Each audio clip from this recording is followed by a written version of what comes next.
So welcome পরিকুণ্ড।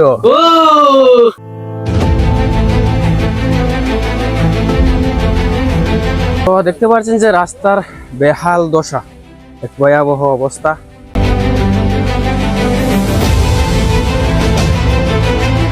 বৃষ্টি হওয়ার ফলে কিন্তু দেখতে পাচ্ছেন গাছ গাছালি পরে পুরো অবস্থা খারাপ।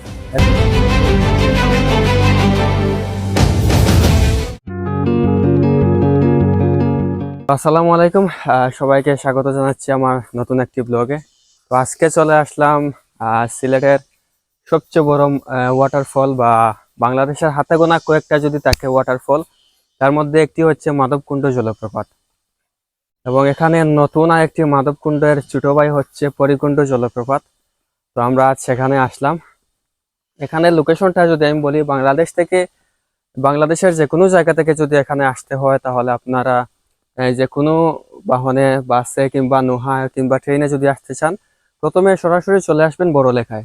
সেখান থেকে কিছু দূর দক্ষিণে যদি যান, 3-4 কিলোমিটার আগে গেলে একটি বাজার পাবেন, সেটি হচ্ছে কাঁঠালতলি বাজার। সেই কাঁঠালতলি বাজার থেকে আপনারা সরাসরি হাতের বাম পাশে একটি রাস্তা গিয়েছে। 7 কিলোমিটার ভিতরে যদি আপনারা এক রাস্তা ধরে আসেন, তাহলে পাবেন মাধবকুণ্ড জলপ্রপাত। এই মাধবকুণ্ড জলপ্রপাতের মুখে এসেই কিন্তু এই রাস্তাটি শেষ, সামনে আর কোনো রাস্তা নেই। তো এখান থেকে আপনারা জনপ্রতি 20 টাকা করে টিকিট কাটবেন। এখানে কোনো লিমিট নেই, আপনি কত সময় থাকবেন তার কোনো লিমিট নেই। যদি সকালে 20 টাকা দিয়ে আপনি টিকিট কাটেন, সকাল 8টা থেকে সন্ধ্যা পর্যন্ত এটা খোলা থাকে। তো আপনারা জনপ্রতি 20 টাকা করে ঢুকবেন, এবং যদি ফরেনার যারা থাকেন তাদের জন্য 200 টাকা জনপ্রতি। কারণ ফরেনার যারা আসেন তারা আসলে হয়তো এই জায়গাটা যেহেতু জঙ্গলের মধ্যে জায়গা, হয়তো বই পেতেও পারেন, না পেতেও পারেন, বা হারানোর সম্ভাবনা থাকে। সেক্ষেত্রে বন বিভাগ থেকে, মাধবকুণ্ড কর্তৃপক্ষ থেকে এখানে ফরেনারদের সাথে একজন গাইড দেওয়া হয়, যাতে কোনো অসুবিধা না হয় তাদের এই জায়গাটা ঘুরে দেখতে। তো মাধবকুণ্ড এখান থেকে টিকিট জনপ্রতি 20 টাকা করে কাটার পর আপনারা ভিতরে ঢুকবেন। প্রকৃতির মধ্যে, জঙ্গলের মধ্যে দিয়ে এরকম রাস্তা দিয়ে 10 থেকে 12 মিনিট সর্বোচ্চ হাঁটবেন। তারপর আপনারা সরাসরি চলে যাবেন যে মেইন স্পট মাধবকুণ্ড ওয়াটারফল, সেখানে আপনারা পৌঁছে যাবেন।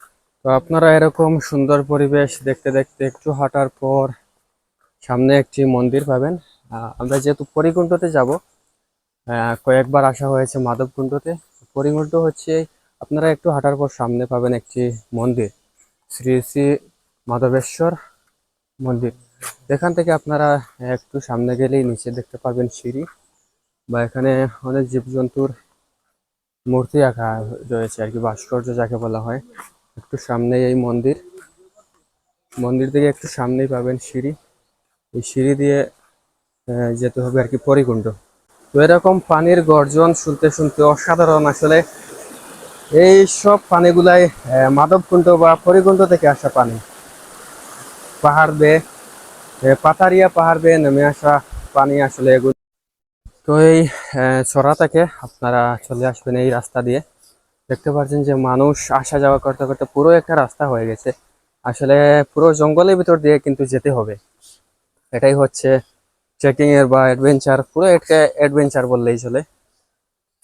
যদি একটা জায়গায় মজা নিতে হয়, তাহলে কিন্তু অনেক কষ্ট করতে হবে, কষ্ট না করলে মিষ্ট মিলে না।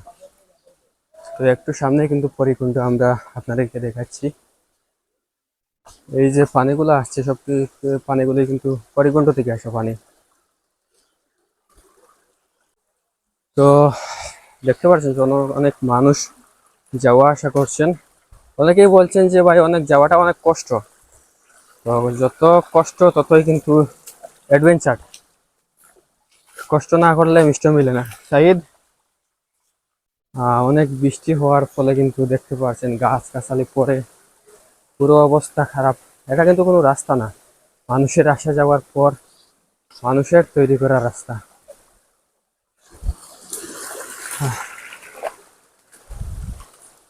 এই যে দেখতে পাচ্ছেন অবস্থা পাহাড় ধসে, পরিকুণ্ডের অবস্থা।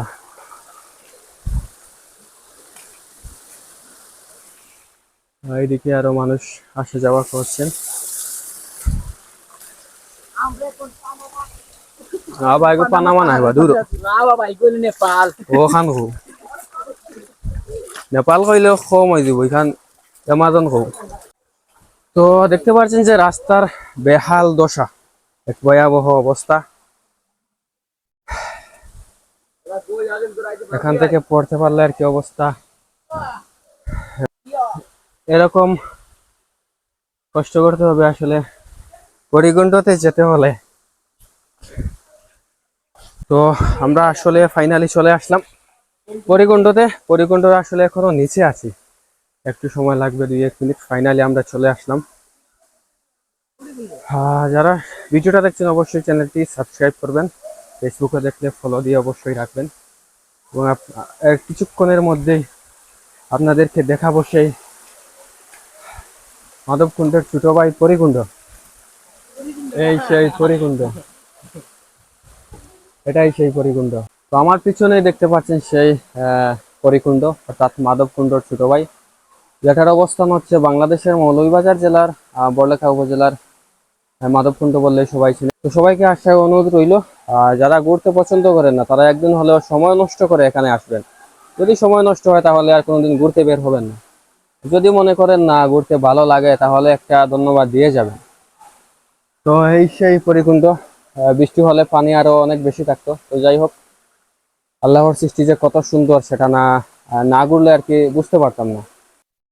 এখানে আসার পর আসলে আধা ঘন্টা চেষ্টার পর চিপার মধ্যে তো সিগন্যাল পাইনি। এখানে অনেক উপরে উঠেও মাত্র 10-12 এরকম আধা ঘন্টা কষ্ট করার পর শরীরেরই গাম জড়তেছে, অনেক কষ্ট করে আর কি ড্রোনটা ফ্লাই করলাম।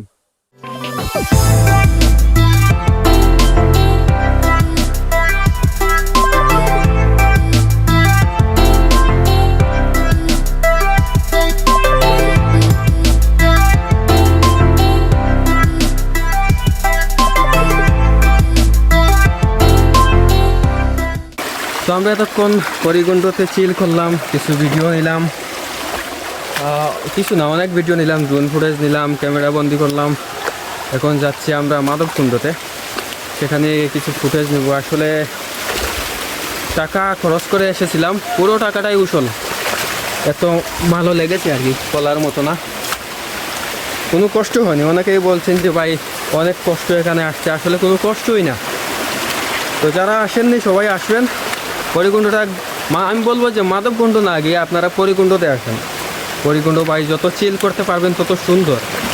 মাধবকুণ্ডে দিয়ে আর কি একটু পানি বেশি, দেখতে ভালো লাগে, ছবি তোলার জন্য ঠিক আছে, কিন্তু চিল করার জন্য আপনারা পরিকুণ্ডতে আসবেন। পরিকুণ্ড থেকে আমরা এই মুহূর্তে চলে আসলাম মাধবকুণ্ডে। দেখতে পাচ্ছেন যে এই মুহূর্তে মানে পুরো পানিতে কিন্তু ভরপুর। মাধবকুণ্ডের এই হচ্ছে বর্তমান অবস্থা। আপনারা আসতে পারেন। মাধবকুণ্ড কিন্তু অনেক সুন্দর এবং পরিকুণ্ড থেকে অনেক উঁচু। মাধবকুণ্ড অনেক উঁচু বলতে প্রায় সমান বললেই চলে, একটু তফাৎ থাকতে পারে। দেখতে পাচ্ছেন যে এখানে অনেক পর্যটক আছেন।